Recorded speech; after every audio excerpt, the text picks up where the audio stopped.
వెలుగులో పనిచేస్తున్నటువంటి యానిమేటర్ల సమస్యలపైన సిఐటి ఆధ్వర్యంలో రాష్ట్ర వ్యాప్తంగా 3 రోజుల పాటు సామూహిక దీక్షలు అన్నమయ్య జిల్లా కలెక్టరేట్ వద్ద చేస్తూ ఉన్నాం.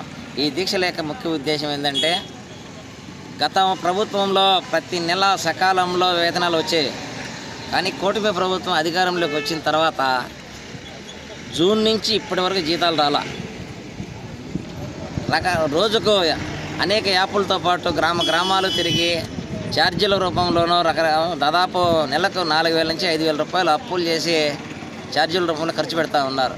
అలాగే ప్రభుత్వానికి ఆదాయం తెస్తూ ఉన్నారు. అనేక రకాల సేవలు అందిస్తూ ఉన్నప్పటికీ కూడా యానిమేటర్ల పట్ల ఈ టీడీపీ కూటమి ప్రభుత్వం నిర్లక్ష్యంగా వ్యవహరిస్తూ ఉంది. అనేకమైనటువంటి దసరా, దీపావళి, క్రిస్మస్, సంక్రాంతి పండుగలు కూడా పస్తులు ఉన్నటువంటి పరిస్థితి, పిల్లల చదువులు, ఇంటి అద్దెలు కట్టుకోలేనటువంటి పరిస్థితి, ముఖ్యంగా అప్పులు చేసుకుని చాలా ఇబ్బందులు పడుతున్నటువంటి యానిమేటర్ల పట్ల టీడీపీ ప్రభుత్వం చిత్తశుద్ధితో వ్యవహరించాలని, వచ్చే రోజుల్లోనైనా జీతాలు పెండింగ్ లేకుండా విడుదల చేయాలని చెప్పేసి కూడా మేము డిమాండ్ చేస్తాను. అదేవిధంగా అన్నమయ్య జిల్లాలో 64 మందికి పైగా ఈ యొక్క యానిమేటర్లందరినీ కూడా వాళ్ళ యానిమేటర్ల బంధువులు వైసీపీతోనూ ఇతర రాజకీయ పార్టీలతో సానుభూతి పరులుగా ఉన్నారని చెప్పేసి రాజకీయ కక్ష సాధింపులు చేసి 64 మందిని అకారణంగా ఇంటికి పంపించారు.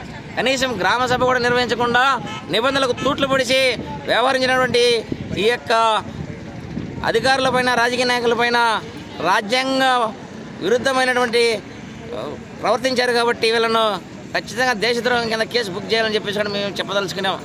రాజ్యాంగం ఉల్లంఘించి విధులకు ఆటంకం కలిగించడమే కాకుండా ఉద్యోగ భద్రత లేకుండా ఇంటికి పంపించారు. కాబట్టి వీరిపైన కఠినమైన చర్యలు తీసుకోవాలని కూడా మేము విజ్ఞప్తి చేస్తూ ఉన్నాం. అలాగే కోర్టు ఆర్డర్ ఇచ్చినా కూడా ఆ కోర్టు ఆర్డర్ని పరిగణలోకి తీసుకోకుండా కూడా ఉన్నారు. కంటెంప్ట్ కోర్టు వేసినా కూడా తీసుకునేటువంటి పరిస్థితి ఈ అన్నమయ్య జిల్లాలో ఉంది. అంటే ఉద్యోగుల పక్షాన నీతి నిజాయితీగా రాజకీయాలకు అతీతంగా సేవలు అందించినటువంటి వీరు యానిమేటర్ల పట్ల ఇప్పుడు వచ్చినటువంటి టీడీపీ నాయకులు గల్లీ స్థాయి నుంచి జిల్లా స్థాయి నేతల వరకు వివక్ష చూపించి వాళ్ళ యొక్క కార్యకర్తలకు ఉద్యోగించి పనిచేస్తూ ఉన్నారు. దీన్ని ఖండిస్తూ ఉన్నాం. అలాగే ఈ యొక్క వెలుగు యానిమేటర్లుగా ఉద్యోగ భద్రతకు ఆటంకంగా ఉన్నటువంటి 64 సర్కులు రద్దు చేయాలని, పెండింగ్ జీతాలు విడుదల చేయాలని చెప్పి, గ్రూప్ ఇన్సూరెన్స్ కల్పించాలని చెప్పేసి కూడా అనేక కారణాలతో ఇక్కడ చేస్తూ ఉన్నాం. ఈరోజు, రేపు, ఎల్లుండి 3 రోజుల పాటు దీక్షలు జరుగుతూ ఉన్నాయి.